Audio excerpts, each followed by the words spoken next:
Gracias, señor presidente. Gracias, señor Peña Ochoa, por su comparecencia. Voy a repetir al inicio lo mismo que he dicho al presidente de la Cámara de Coptos. Es decir, la Cámara de Cuentas de Aragón depende y da cuentas al Parlamento de Aragón y, por lo tanto, desde ese punto de vista, nuestro grupo parlamentario no entiende y no comparte la necesidad de su comparecencia. Básicamente, por dos motivos. En primer lugar, porque, como ha dicho el Consejo de Estado en su dictamen 202/2019, y coincide la catedrática de Derecho Constitucional Rosario García Mahmud y el exministro socialista de Justicia y hoy eurodiputado don Juan Fernando López Aguilar, atendiendo al principio de autonomía para la gestión de sus respectivos intereses, los municipios y las comunidades autónomas no pueden ser objeto de control político por parte de las comisiones de investigación del Congreso y del Senado por actos que emanen del Gobierno. Y su comparecencia, además, en este caso, no la entendemos porque los informes de las cámaras de cuentas están colgados en las webs institucionales, son públicos, son conocidos y, por lo tanto, son fáciles de acceso y, por lo tanto, cada uno de nosotros podríamos llegar a conclusiones sin necesidad de haberle hecho desplazarse. Pero, además, en este caso se da una circunstancia que es muy significativa, y es que usted no es el presidente de la Cámara de Cuentas de Aragón. Hasta donde yo sé, usted dejó de serlo en febrero de este año. El listado de comparecientes de esta comisión se hizo en abril y se aprobó un poquito después. Es decir, quienes propusieron su nombre se supone que ya sabían que usted no era presidente de la Cámara de Cuentas de Aragón.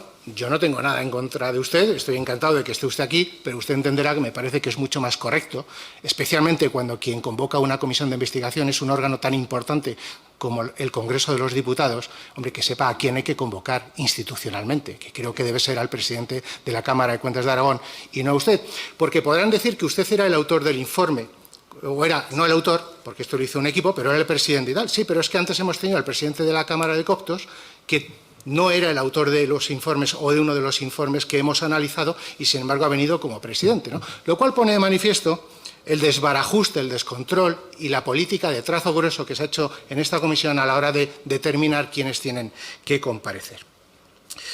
Ha dicho usted que les costó bucear entre diferentes bases de datos para poder localizar contratos, etcétera. No se extrañe, aquí nos pasa exactamente lo mismo. Yo he hecho peticiones de documentos al Gobierno sobre expedientes que tenemos que ver en esta comisión y lo que me han contestado es remitirme a la página web de la plataforma de contratación en la que solamente sale una ficha.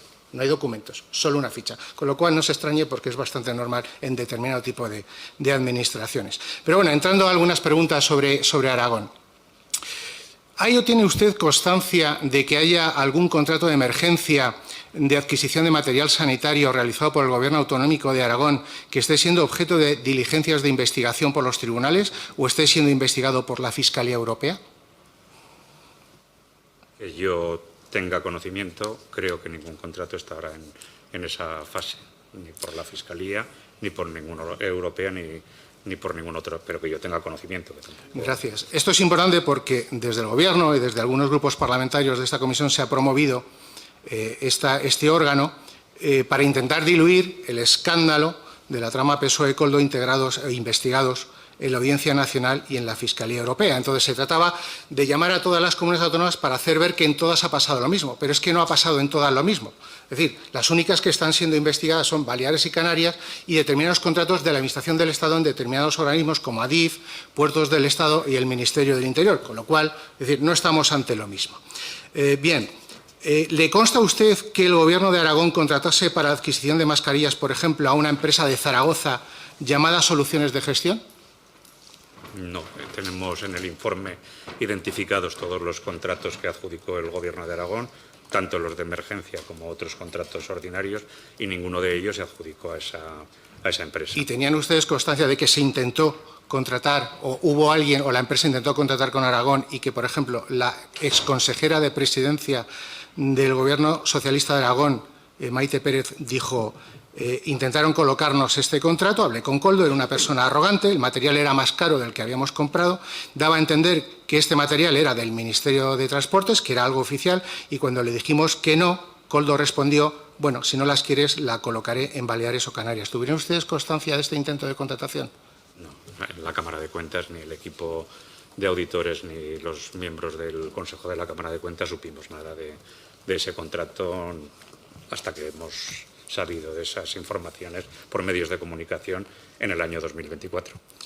Muchas gracias. Bien, no le voy a hacer preguntas específicas sobre contratos concretos de Aragón, entre otras cosas porque, aunque hay algunos datos en el informe, tampoco uno puede entrar a analizar la realidad y el detalle de los expedientes sin verlos, ¿no? Con lo cual preguntar sobre los mismos es un poco ir a ciegas, ¿no? Pero sí algunas preguntas genéricas o de carácter técnico sobre lo que ustedes hacen en la Cámara de Cuentas y en general en todos los OCEX. Es decir, cuando ustedes hacen una auditoría, lógicamente, lo que hacen es analizar la normativa de acuerdo a la normativa que existe, al principio de jerarquía. Pero me gustaría que nos indicase cuáles son los puntos de referencia o la doctrina de referencia que utilizan a la hora de interpretar esa normativa, ¿no? Entonces, ¿sería correcto decir que desde los OCEX y en la Cámara de Cuentas de Aragón, con carácter general, a la hora de interpretar las normas y aplicarlas en auditoría, especialmente en materia de contratación, que es lo que estamos hablando, tienen presente con carácter orientativo las sentencias de los tribunales en primer lugar, la doctrina del Consejo de Estado, los criterios del Tribunal de Cuentas y, en su caso, la Junta Consultiva de Contratación? Yo creo que se dice expresamente en el informe que, como en este caso el parámetro de control de legalidad era claramente escaso, porque el artículo 120 de la Ley de Contratos del Sector Público, que es un artículo, además, que solo es básico en uno de sus apartados, el resto son disposiciones que aplican exclusivamente a la Administración General del Estado. Como digo, el parámetro de contraste de legalidad es tan exiguo. En el informe se dice que se han utilizado como criterios interpretativos del artículo 120, en concreto los expresados por la Junta Consultiva de Contratación del Estado. Bien, además de tener en cuenta estos organismos a la hora de fijar su doctrina, ustedes a la hora de realizar las fiscalizaciones también utilizan guías y principios, como son la guía ISAIES 400, la 300, la 100 o la GPC OCEX 4001. ¿Eso es correcto? En este caso exactamente era la 4630, de auditorías de cumplimiento de legalidad en materia de contratación. Vale, la verdad es que, que es un desarrollo de la 400. La verdad es que me tranquiliza. Una especialización de la 4001. Vale, muchas gracias. Me tranquiliza porque aquí hubo un compareciente anterior, el señor Olivera, que me dejó un tanto perplejo, lo tengo que reconocer, cuando dijo que teníamos que leer, a la hora de tener referencias interpretativas, por ejemplo, las alegaciones de un consejero de la Audiencia de Cuentas de Canarias, ¿no? Yo prefiero la referencia que utilizan ustedes, sin ninguna duda. Bien, el artículo 65 de la Ley de Contratos del Sector Público establece que solo se puede contratar con el sector público a aquellas personas que tengan capacidad de obrar, que no estén incursas en prohibición de contratar y que acrediten solvencia económica, financiera y técnica. Este último requisito, especialmente el de solvencia económica, financiera y técnica, ¿usted considera que es un requisito material de la contratación básico y no un aspecto meramente formal? Alfonso Peña considera que es un requisito, o sea, que para contratar con el sector público el contratante tiene que tener capacidad y solvencia técnica, económica y financiera, pero es mi obligación decir en la comisión que es un tema debatido en la doctrina. Yo creo que ese artículo aplica a todos los contratos del sector público, incluidos los contratos adjudicados por emergencia. Yo coincido con usted. Además, hay una sentencia, la 147 de 2024 de la Audiencia Provincial de Zaragoza, que no sé si la conoce, que dice expresamente: la ley impone una serie de requisitos básicos y sustanciales, no solo formales, que son la columna vertebral. Lo primero es conseguir un contratista fiable.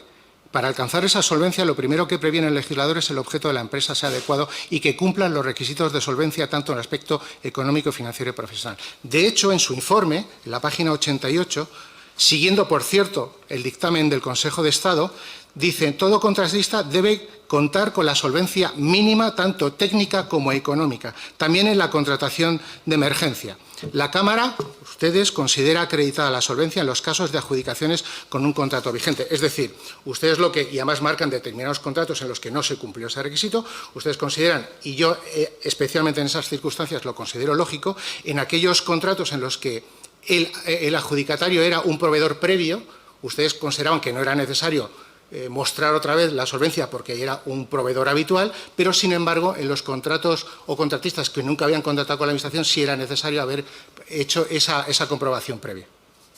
Permite, es que claro, tenemos que partir de la base que hay muchos contratos de emergencia sin expediente instruido, como permite la ley. Entonces, implícitamente consideramos acreditada la solvencia técnica y económica a contratistas que ya la habían acreditado en procedimientos tramitados en contratos adjudicados en procedimientos ordinarios y que en las bases de datos de la Administración constaba esa solvencia.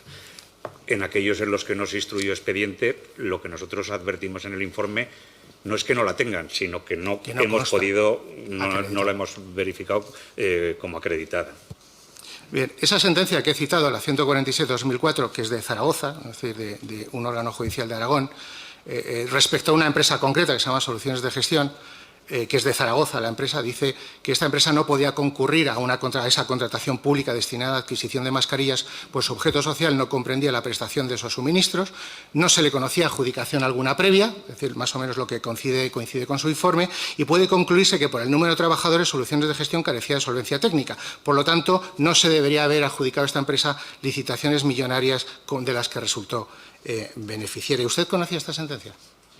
Sí. Vale. De acuerdo. Porque además ha sido muy difundida en medios de comunicación, aparte de que es de la audiencia de Zaragoza y la conozco por razón de mi actividad profesional actualmente. Muchísimas gracias. Bien, aparte de cuestiones de legalidad, hablemos también de determinadas cuestiones de buena gestión.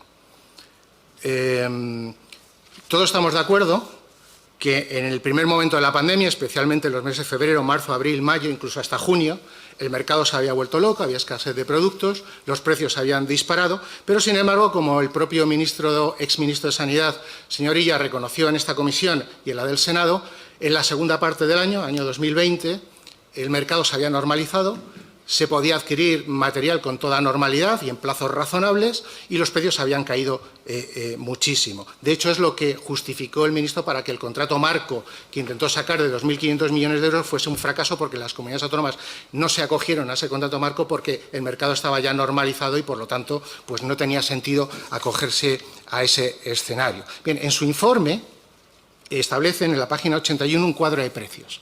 Dicen precios mínimos y precios máximos del año 2020. Por ejemplo, mascarillas quirúrgicas de 2 céntimos a 34 céntimos, por ejemplo, el primer ítem que aparece. Es decir, yo supongo que esos precios máximos y mínimos que ustedes hicieron en el análisis tiene que ver también un poco con la parte del año, porque como este informe es de todo el ejercicio 2020, claro, supongo que los precios más caros se corresponden fundamentalmente con los precios de la primera parte del año y los precios más baratos con la segunda mitad del año. ¿Ustedes tuvieron la oportunidad de comprobar en Aragón algún contrato en el que se pagaran mascarillas en la segunda mitad del año, es decir, se compraran o se pagaran mascarillas en noviembre a precios de abril?